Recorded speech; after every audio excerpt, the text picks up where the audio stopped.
हाय dear diary. इस diary का नाम है डियर किटी। जब मैं छोटी होती थी, when I was young, I was in 10th class, so मैंने एक पढ़ी थी novel the diary of young girl. मुझे तब से लगता था डायरी लिखनी बहुत अच्छी बात है। ऑल्दो मैं तब से नहीं लिखती थी, मैं उससे भी पहले से लिखती थी। मतलब हमेशा नहीं लिखती थी, कभी कभी कभी कभी लिखती थी। जब मेरा मन करता था तब तब डायरी लिखती थी, ठीक है।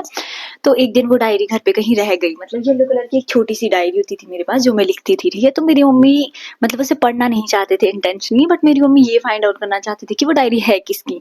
तो मेरी मम्मी ने वो पढ़ दी ना। तो मैं छोटी होती थी उस टाइम, तो मैं ऐसे लिखती थी कि मेरे पेरेंट्स मिलने नहीं आए, मुझे बुरा लगा। और मतलब ऐसे ऐसे लिखती थी उसमें। और ये भी लिखती थी कि मैं अपने पेरेंट्स को प्राउड फील कराना चाहती हूँ, मुझे पेरेंट्स की बहुत याद आती है, घर से रह के अलग सा लगता है, काइंड ऑफ दैट। ऐसे ऐसे लिखती थी उसमें ना। फिर मेरे को मतलब मेरी मम्मी ने पढ़ा, मेरी मम्मी बहुत इमोशनल हो गई कि तुझे वहाँ अच्छा नहीं लगता, तू वहाँ नहीं पढ़ना चाहती, kind of that. But it was good. और मुझे ऐसे लगा डायरी लिखना मतलब एक इमोशनल थिंग है। आप बहुत रिलैक्स्ड फील करोगे। Trust me, if you don't have any friend, if you don't have someone whom you can trust, you can start writing diary. Just आप लिखो और रिलैक्स हो जाओ।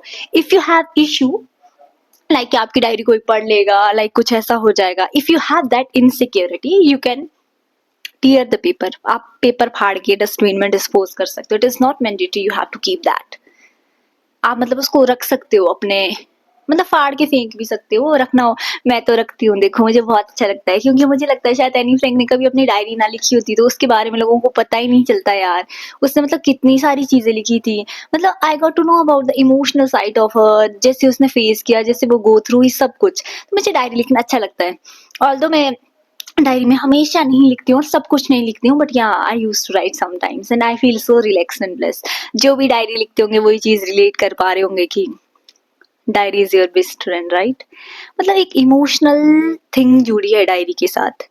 और अच्छी चीज है, मतलब डायरी लिखना, इसमें कुछ गलत बात नहीं है। और दूसरी चीज रही है कि जब आप ना पढ़ते जाते हो पीछे, तो आपको लगता है अच्छा मैं ऐसी भी थी, अच्छा ऐसा भी हुआ था। ये मतलब एक डॉक्यूमेंट्री भी बन जाती है आपकी लाइफ की। So if you are writing diary daily, ठीक है, you are writing novel of your life. चलो, stay tuned, stay blessed, keep shining. Tata, bye bye. I will come again.